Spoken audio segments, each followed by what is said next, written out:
Lower dam Purulia জেলার অযোধ্যা পাহাড়ে lower dam কাঁটা তারের বেড়া দিয়ে ঘেরা। পর্যটকদের ড্যামের মধ্যে নামতে দেওয়া হয় না, তাই আমরা কাঁটা তারের এপার থেকেই লোয়ার ড্যাম দেখছি।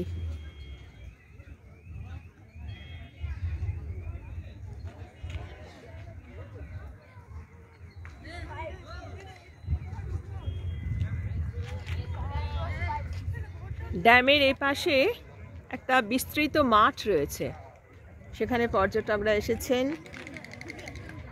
রাস্তার উপর দাঁড়িয়ে আছি, রাস্তার ওপারে পাথরের টুকরো সাজানো, তার উপরে সমস্ত বাচ্চারা খেলা করছে, পিকনিক করছে। খুব খুশি খুশি মনে পর্যটকরা ঘুরছেন।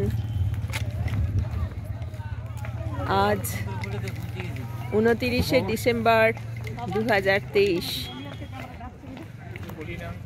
আজ আকাশটা একটু মেঘলা আছে।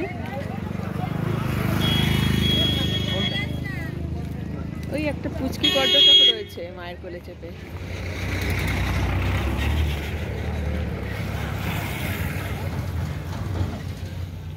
এই হলো লোয়ার ড্যাম।